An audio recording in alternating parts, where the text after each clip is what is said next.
What's up, guys? Andrew here from IGN. I am with Anthony Burch from Gearbox. Hello. And we're looking at the 4th campaign DLC for Borderlands 2.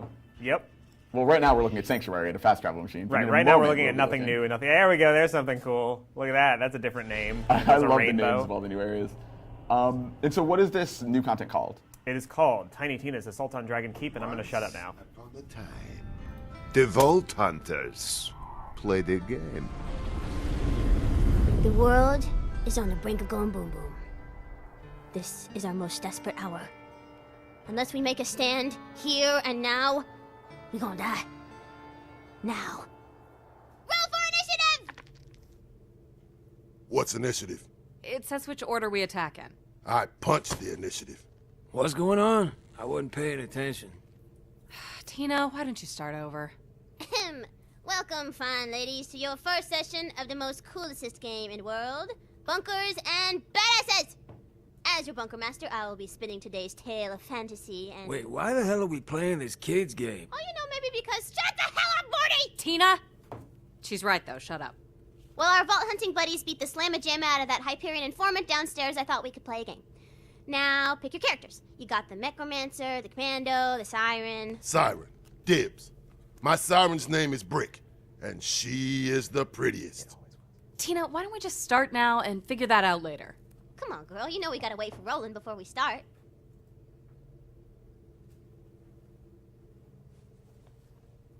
Tina, Roland's... You know Roland's not coming, right? He's not here anymore. Spoiler. Yeah, he's probably running late or something. We'll just start now. So, like I said, roll for initiative, suckers!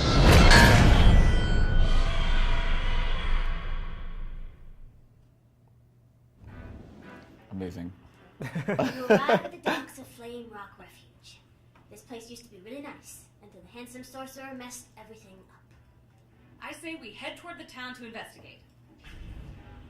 And so the idea is that Tina's kind of your dungeon master throughout? Exactly. This was sort of the idea. Initially, didn't even involve Tina. It was just like, oh, what if like Handsome Jack had a nephew or something, and you were going to fight robots, but he had set up this like robot base as his own personal D&D module. Flame Rock Refuge, a far cry from... Wait, didn't you just say the sorcerer messed up the town? Why would things be lovely? Whoops. What I meant to say is, it's eternal night, and you hear spooky music, and the whole area kind of smells like butts and dead people. This area kind of smells like butts and dead people. And moments like that were actually kind of the origin of the entire idea of even doing anything D&D-esque at all, which is that like once you have a character who is in control of the game world and can sort of change it at will, it gives you the opportunity to do a lot of weird, kooky stuff like arbitrarily changing night into day or vice versa and making jokes about the music starting and all that kind of stuff. And you'll see as we play, we have a lot more stuff like that, but it's one of those sort of really cool and really freeing things about having Tina be your narrator is that since Tina's kind of an off-kilter, very, over-the-top kind of a person, that anything can really happen in the midst of your game and the game world will just change in front of you arbitrarily. That's really awesome. And is, if you're playing co-op, does that factor into like who says what in terms of? Yeah, actually, if you play as any individual, so there you heard Maya say it smells like butts and dead people. If you play as any of the other characters, you'll hear them say their own reaction to that sort of scene. So like if you're playing as Creek the Psycho, he'll just go, "Oh, it smells like home," or like something weird and in character, which was a reaction to. We got a lot of fan feedback that like, man, it'd be great if we could have more dialogue from the Vault Hunters that we're actually playing as, like. We kind of want to hear more from our own characters and feel more like characters rather than sort of, blank ciphers. And so we thought, okay, let's try and expand on that in this game, or in this DLC rather. And that was sort of our first few steps in that direction. That's awesome. And there's, that was a new enemy type. I assume there's going to be a few more of those throughout this. There are more enemy types, more new enemy types in this game. Not even reskinned enemies, but just more new enemy types in this DLC than in all the other 3 DLCs combined. We've got skeletons, we've got orcs, we've got wizards, we've got knights, we've got living trees, we've got golems, we've got spiders. Like, there's any fantasy thing you could possibly imagine is in this DLC. And you guys have said before that this is going to be significantly bigger than the previous ones. Yes, by far. It's comparable with if you played the first Borderlands, the Secret Army of General Knox DLC. Awesome. It's got too many damn quests. Like we were like, oh, let's just do like 4 or 5 side quests or whatever, just a similar number to the other DLCs. Then the problem with an idea that's really good that we're all excited about, it doesn't sound like there would be a problem, but the problem is that like then everybody wants to do all these crazy things, and like the idea catches on like wildfire. And like, what if we had a Game of Thrones reference side quest? And what if we had a quest that was about like MMOs? And what if we blah blah blah? And like, we ended up doing all of it, and it's all in the DLC. But suddenly, the handsome sorcerer's pet dragon appears. Surprise attack! Uh-oh, I want to smack it. You try to protect the dragon, but your attacks do nothing. I mean, did these kind of on higher difficulties sort of become raid bosses, or is this just kind of a typical? Well, this, as you'll see, Great. Are we done now? Tina, you can't start your campaign with a boss fight. Players can't win.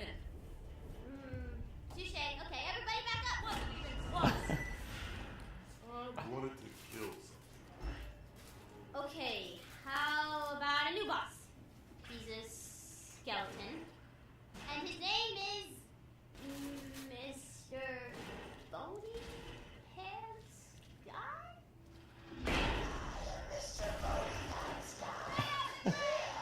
I think it's really cool how you guys play with the game mechanics as things evolve. Like I mean, even with Krieg, right? There's like his second wind and fight for your life kind of becomes part of his class. Right. You know? And it's cool seeing you guys kind of mess with those mechanics. yeah. The idea was it was sort of like since nothing that happens is technically like real in a sense. It's all just part of the D&D game, that we could break the fourth wall at every possible opportunity and have all kinds of fun and like All right, in a. the road to Flame Rock Refuge is open. You should go there. Sorry, what am I saying? Sorry, yeah, so like if you were just playing a regular game and like we arbitrarily forced you to the downstate, be like, oh, that really sucks. And we were like, yeah, and then we can make a joke about that and then raise you out of downstate. Like, it's actually impossible to die that dragon. Like, you were asking about the raid boss, like, actually that dragon, is an enemy type that'll show up every once in a while as a boss, and our raid boss is a whole cadre of dragons that are all different elements. So like they're basically just like, there's the crazy shock dragon and the green dragon, and which is really cool because most of our raid bosses are like, here's a guy, everybody shoot this guy. Right. And this time around, you've got to, up to 4 different targets, I think, to try to deal with.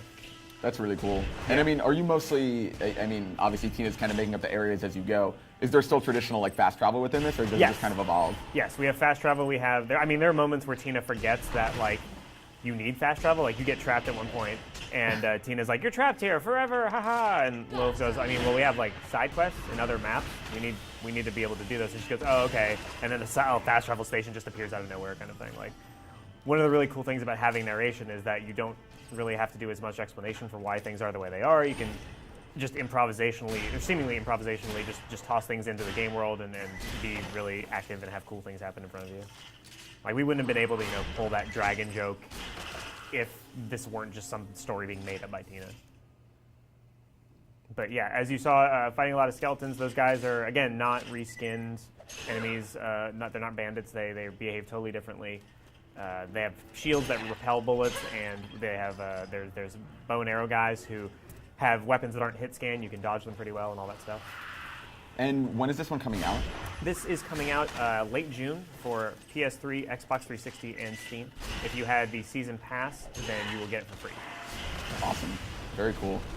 Well, this looks incredibly cool. And this is internal Gearbox, all developed internal, I believe. Yep, all internal. Very awesome and cool.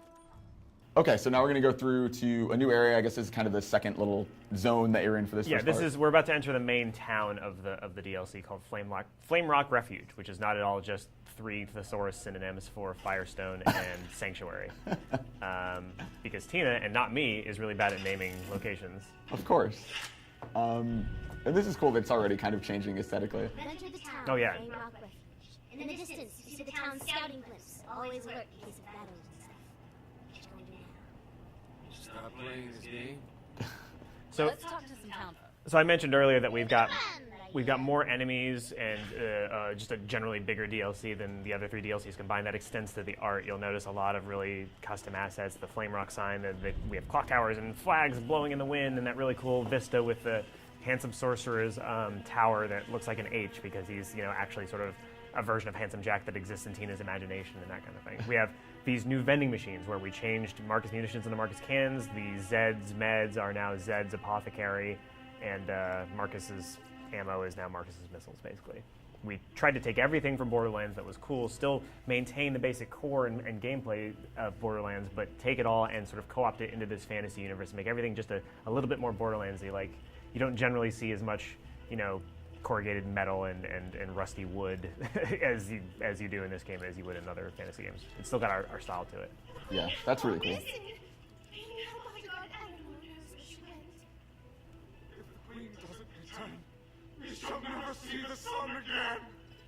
I mean, that's what's fun about Borderlands, right? Is that it has that personality and it's quirky enough that you can kind of do whatever you want. You know, like to some extent, yeah. This just removed even more restrictions on us. You know, there was always, you know, as goofy as Borderlands can be in you know the main game, there still needs to be some degree of like realism to it in terms of like why are things happening? Well, because of this reason. Here, we can have this happen. She just appears in front of you because she forgot to put a piece on the board. Big deal, you know. I talked to her in character. it's cool too that you were able to bring back the original Vault Hunters for this.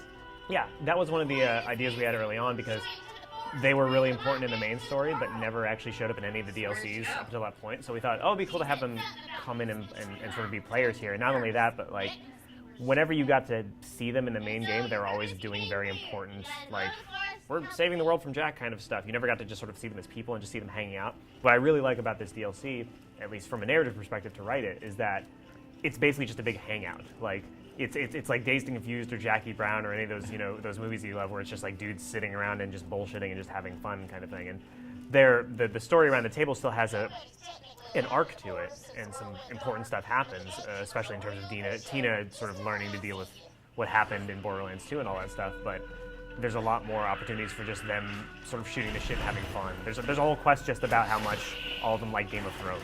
Like, it's just them sitting around just being like, oh man, remember when that one thing happened and blah, blah, blah. Like, it's pretty freeing and fun.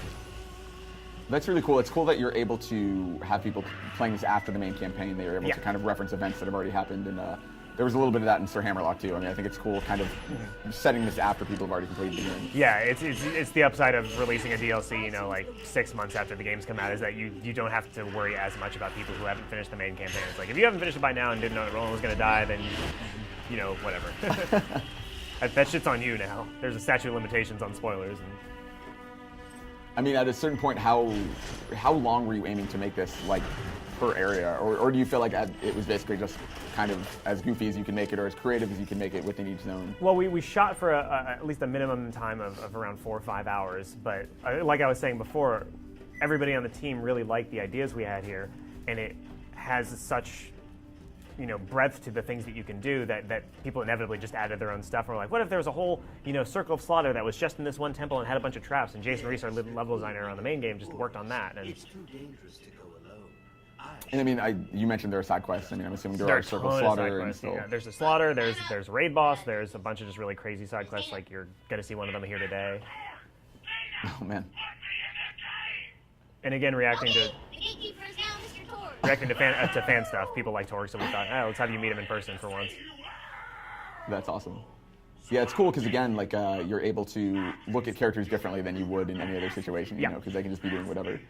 Like, it's cool to bring Ellie in and then switch to Torg. Like, that's really awesome. Are there a lot of returning characters in this? I mean, I'm assuming you don't want to talk about all of them, but yeah, I mean, there's either characters who straight up recur, or they are. The cool thing is that, you know, since it's all happening in Tina's imagination to some extent, we can bring back characters that are dead just for whatever reason we want to. So you'll see some dead people, and you'll see some living people, and you'll hear, you know, the 3 Vault Hunters talking about what's going on beyond the game and all that kind of stuff. This is definitely a very fan servicey kind of DLC, because we figure, you know, if you've stuck with us for 3 DLCs and you've played Borderlands 2 and, you know, you still care about it, then you deserve to have some crazy fan service stuff. Sure. I mean, what's cool about, you mentioned Tina's imagination. It's cool because Tina is like obviously a really fun, hilarious character, but she also sort of has this like tragic background, you know, that you guys have explored. Yeah, that was always sort of one of the keystone aspects of Borderlands, just from a tonal perspective, was like, you can be goofy, you can have her, you know, rapping and saying badonkadonks and stuff like that, and just have her be funny. But there needs to be something dark to sort of ground us and bring us back to the realization that Pandora is inherently a very harsh planet. And so we actually took that basic philosophy to this DLC as well, where it's like, yeah, funny stuff is happening and you're killing orcs and like over-the-top fantasy stuff is happening, but as you may have sort of noticed at the beginning in that intro video, Tina doesn't seem to know that Roland's dead, and she and Roland were really good friends. And so there's actually these 2 parallel narratives going on. One that's like, haha, fun, kill a sorcerer, and the other is like Tina basically having to come to terms with the death of a loved one. I mean, you guys are really good at balancing that, even like Bloodwing in the main game, right? Like, it's like yeah. you have stuff that's like very impactful, balanced with stuff that's a little goofier. Well, thank you very much. I mean, how are you able to kind of balance that? We hope for the best and then get really surprised when people say what you said. We're always worried that like we're going too far in one direction or another, that they're going to work against one another, and we've sort of come into this point. There was a bit after the game launched where I was really worried about like, damn, do we need to do something to fix our tone, or are we doing something wrong? Should it be more harmonized and together and more consistent? And we kind of got to this point where we're like, well, what if we just didn't? What if we're the only game out there that has that kind of space tonally, that is willing to go to boner fart jokes and then we'll turn around and murder Bloodwing in front of you? You know, there's no other franchise that really gives you that right now, and there's something to be said for that. Sure. I think it makes it more impactful too, because when you're used to joke, and then you switch to something dramatic, it's like, wow, okay, that's Right. like actually hit me a little bit harder than it might have. That's really cool. It's cool to see. I love how many different establishments Moxie has, like just across this universe. Yeah. That is unacceptable! Chase him down! Punch him so hard he explodes! So you may not have gotten a chance to hear the dialogue, but this is just another continuing quest in our never-ending crusade to demonize sexist people. He called Moxie a bitch, so now you have to punch him so that he explodes. I'm hoping he actually explodes. I don't know. I've never played this game before. So while back in Moxie's bar, you saw Moxie had a new crazy fantasy Renaissance fair kind of costume, and oh no! Makes no sense. Fuck. It's ruining your campaign. I'm having fun. So he clearly exploded and the knockback on it killed Adam, which is funny.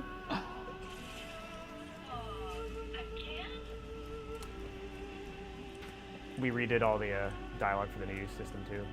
That's awesome. Oh, so the vending machines themselves say different things. Yeah, they say all fantasy different things, and yeah, who needs magic when you have a gun and stuff like that. Awesome. Well, cool. I think we're gonna switch to a new area after this. I think is the idea. So join us in a sec to see something different. Okay, so now we're heading into the third area in this DLC. Yeah, the forest. Looks like a scary forest. Yeah. It's the Forest of Tranquility, but Oh, okay. So maybe not. Maybe Yeah. not a scary forest. And in person, you are very attractive! You miss it! I want you to blow up the ocean! Can you please get them out of our way? Alright, fair enough. Okay, Mr. Torg, I banish you to the stocks. Awesome! Anyway, I'm called Davlin, the gatekeeper. I shall open the way to the forest. You will not survive the horrors of the forest on your own. I shall meet you inside and serve as a guide. forest loading screen. And are you a D&D player? Yeah. Or is this just... That's awesome. And as are many of the voice actors in this game too, which is pretty cool. Tranquility. Boring. Man, it's cool how, again, just aesthetically, these are such different environments each time. Yeah, and they get even more different. Dang, now I gotta come up with a better name for the forest. So yeah, everybody that worked on this game is a nerd of some sort or another. Many of us are D&D nerds, and so you'll find, especially in the side quests, there's a lot of things in reference to just like what it's like to play D&D. So like even when you look at the Vault Hunters, like Lilith is the D&D person who's like super into it, and Brick is the guy who's like interested in it but he's never played it before, and Mordecai is the guy who's like part of your friend group but he doesn't really give a shit about it, and he's kind of bringing everybody down, but eventually he'll sort of grow to like it a little bit more. I love, again, just what you guys managed to do with names of enemies and areas and stuff. Like, it's really cool, like, making that part of the humor. Oh yeah. That was always sort of one of the things that we thought was really appealing about this idea, is that we could use every little mechanic, every little system that was already in the game, and just break the fourth wall to make jokes out of it. So these are tree ants that are pretty much what you expect. That was an adorable little stumpy one that Adam just mercilessly killed. It's cool how it's still maintaining kind of the evolution of different, just like you would with, any other enemy from the main game. It's like different sizes. Yeah, you got the normal one, you got the midget one, and yeah.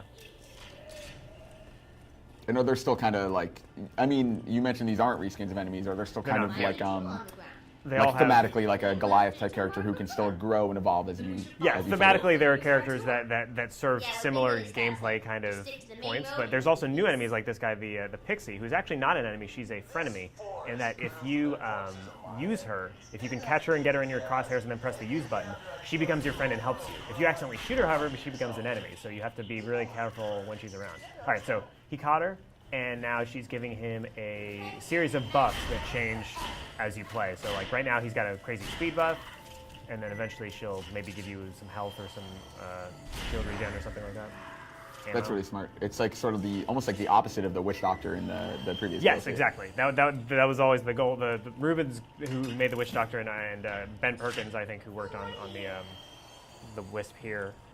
The goal is always to find something just new to play around with in terms of mechanics, something you're not used to, something that changes your normal sort of gameplay style, so you can't just go into like sleepwalk mode and just, I'll just shoot everything.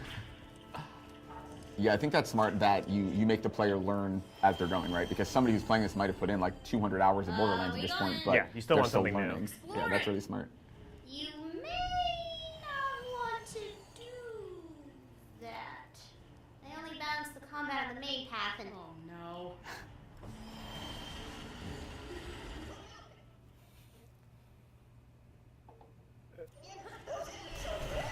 How in the hell are we supposed to kill these things? Ah, my back! I'll fix it! Let me fix it!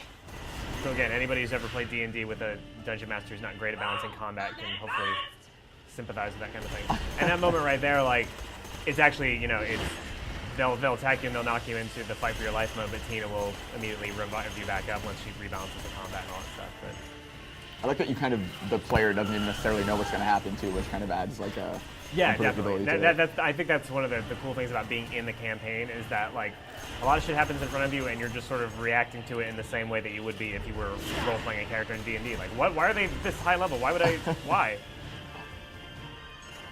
I mean, as you like in a DLC like this, I assume it's a little easier to introduce new characters and things like that because it's kind of from Tina's imagination. But in general, like when you're introducing someone new, how do you keep it within kind of that Borderlands feeling? Like, what do you kind of capture as the mood of the game? Well, I always try to find like one or two adjectives that can describe them that'll read really, really clearly, and then try to work out from there and try to give them more dimension. So like Captain Scarlet, hers was like friendly about betraying you.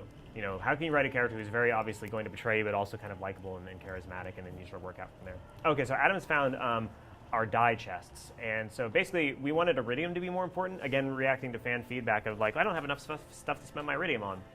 So we made these chests that if you just try to open it naturally by hitting the X button, you just roll one of the die, and depending on what it rolls, you get better loot.